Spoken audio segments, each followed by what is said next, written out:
네, 여러분 안녕하세요. 며칠 만에 녹음을 하려니까 굉장히 어색하네요. 제가 유튜브 방송을 한 지가 2년이 넘어가는데 단 한 번도 쉽게 녹음을 한 적이 없었던 것 같아요. 저 같은 경우는 뭐 이슈를 한 10분에서 13분 정도로 이제 축약을 해서 제 생각까지를 집어넣어서 이제 목소리만 전달하는 방송이다 보니까 사실은 녹음 자체가 사실 쉽지는 않습니다. 그러다 보니까 제가 한 이틀 정도 방송을 쉬다 보면 어디서부터 뉴스를 시작해야 될지를 몰라요. 딱히 떨어지는 이슈가 아니면은 이제 방송을 안 할 때도 많고요. 근데 제가 한 4, 5일 쉬다 보면은 진짜 이제 방송을 시작하려고 하면은 이제 미궁에 빠져요. 어디서부터 시작을 해야 되지? 네, 어저께 이제 국감이 시작이 됐는데요. 정말 김진애 의원이 정말 대활약을 하고 있죠. 예, 진짜 2020년에 열린민주당 지지하신 분들은 김진애 의원을 국회에 보낸 것만으로도 여러분은 정말 역사의 하나의 진보를 만든 것입니다. 정말 대단한 일을 하신 거라고 스스로 자축을 하셔도 돼요. 진짜 대단합니다. 네, 근데 이제 추석을 전후로 해서 뭐 강경화 장관 뭐 터지고 그 전에 뭐 추미애, 그 다음에 뭐 월북 공무원 뭐 정말 얘네들이 정말 미친 듯이 파상 공세를 하고 있죠. 근데 오늘도 리얼미터 여론조사가 나왔지만 대통령의 지지율하고 민주당의 지지율은 올라요. 그리고 국힘당의 지지율은 떨어지거든요. 근데 사실 이 현상이 되게 오래됐어요. 그리고 그거의 결과물이 총선이에요. 미친 듯이 공격했지만 먹히질 않는 거야. 근데 놀라운 건 뭐냐? 총선이 끝난 다음에도 윤미향을 시작을 해갖고 얘네가 이걸 멈추질 않아요.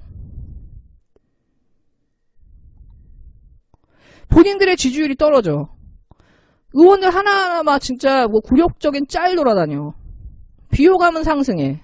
지지율, 그럼에도 불구하고 얘네가 멈추지 않고 이 언론과 이 국힘당이 계속 이 짓을 할 수 있는 이유가 뭐냐. 해야 될 이유가 뭐냐.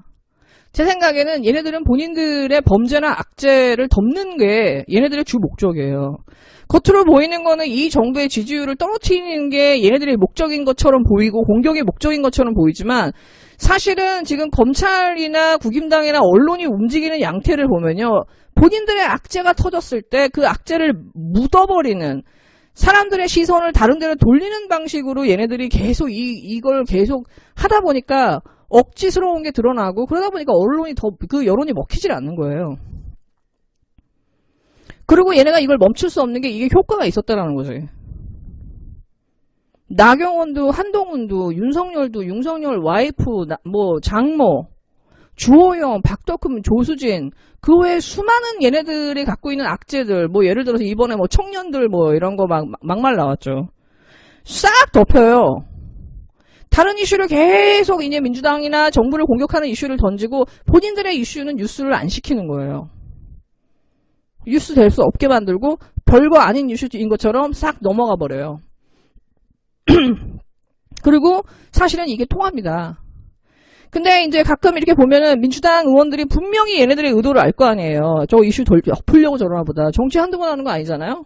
근데 민주당이 알아서 이렇게 좀 당해줘요. 수세에 하고 공세에 이렇게 대응하듯이 하면서 이 이슈를 계속 끌고 가게 해주거든요.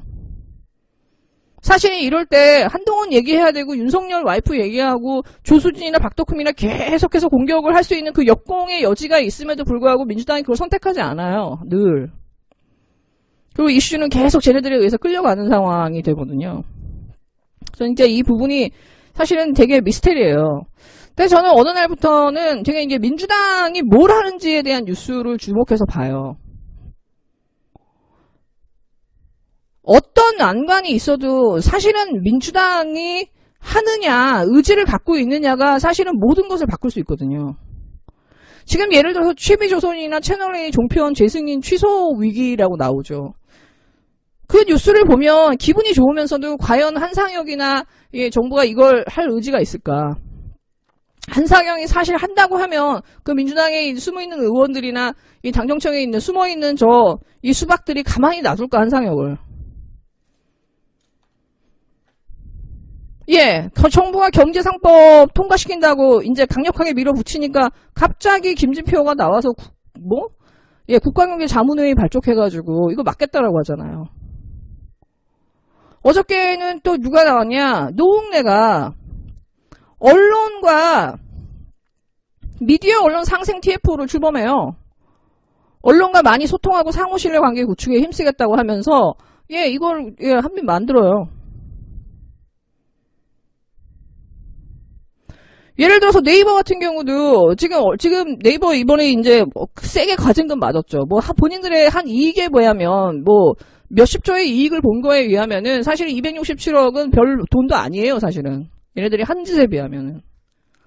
근데 이 네이버의 가장 큰 수혜자는 국임당이거든요. 근데 국임당의 박대출이 공공의 해악을 끼치는 흉기다, 네이버는.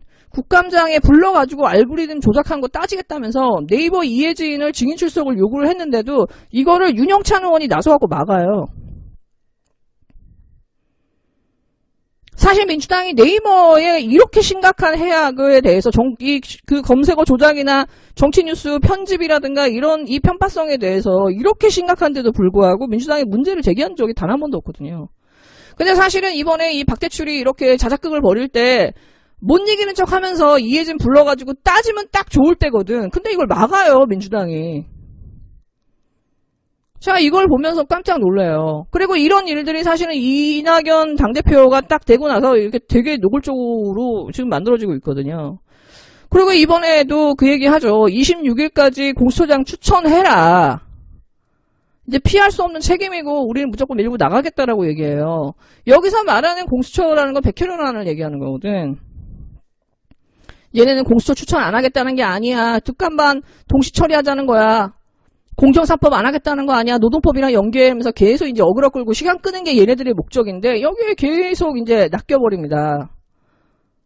근데 그냥 한편으로는 그런 생각이 들어요. 백혜련 안으로 통과가 되면 그게 공수처법일까? 과연 국민들이 원하는 정말 윤석열이나 이 비리검사들이나 비리판사들을 징계할 수 있는 제대로 수사할 수 있는 공수처장이 나올 수 있을까? 제가 볼 때는 거의 제로에 가깝다고 봐요. 지금 이 공수처법은.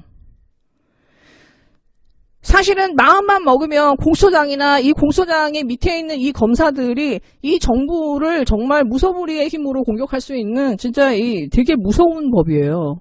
근데 이 무서운 법에 또 이 야당이 추천해주면은 통과시키겠다라고 하는 게 지금 이 민주당의 대체적인 지금 의견이거든요. 저는 이제 이런 걸 보면서 사실은 한편으로는 참 의구심이 들죠. 공수처법 같은 경우도 한 번 출범하면 9년 정도를 바꿀 수가 없어요. 계속 가야 되는 법이라면 사실은 조금 늦게 출범하더라도 제대로 개정안을 만들어서 그 개정안, 그 김용민 의원의 안이 어느 정도 돼서 시작하는 게 훨씬 낫거든요. 그러니까 사실은 지금 국임당이 그 공수처장을 추천하지 않기 때문에 늦어진다라고 하는 거는 제가 볼 때 이거는 민주당이 책임 방기하는 거라고 보거든요. 그리고 이낙연 당대표는 6개월짜리 당대표임에도 불구하고 지금 한 달이 지났죠. 사실은 국민들한테 올해 안에 어떠한 법을 처리하겠다. 내년 이제 그 지방선거 전까지 어떤 법을 처리하겠다라고 이러이러한 개혁과제를 처리하겠다고 국민들한테 명백하게 로드맵을 밝힐 필요가 있어요. 지금 이제 사실은 이 민주당을 바라보면서 제대로 하겠지 했던 많은 국민들이 지금 사실 굉장히 좌절하고 실망하고 있는 거잖아. 특히 이 싸울 힘을 잃어버리는 거예요. 이런 식으로 계속 협치를 하겠다고 하고 이제는 얘네들한테 바랄 게 별로 없어지나? 채널A나 뭐 TV조선 국힘당 날리는 거 뭐 윤석열 날리는 거 이런 것들은 이제 바랄 수가 없는 거야. 정말 최소한의 것도 이제 민주당한테 딱히 기대할 수 없는 그런 수준까지 왔다고 하면은 110석이나 180석이나 아무 차이가 없다고 하면은 이거 진짜 미친 듯이 진짜 선거운동 해가지고 그 투표를 한 국민들한테 이걸 배반하는 거거든. 앞에서는 하겠다고 하면서 뒤에서는 사실은 미친 듯이 맞고 그거를 방관하고 있는 거는 사실 국민을 기만한 거나 마찬가지거든요. 지금은 민주당의 지지율이 유지가 되죠. 왜? 문재인 대통령의 지지율이 받쳐주니까. 문재인 대통령의 지지율과 민주당의 지지율이 연동되는 거잖아요. 근데 문재인 대통령이 퇴임하셨을 때 그 다음에 민주당의 지지율이 이게 유지될 수 있느냐? 그건 저는 완전 다른 문제라고 보거든요.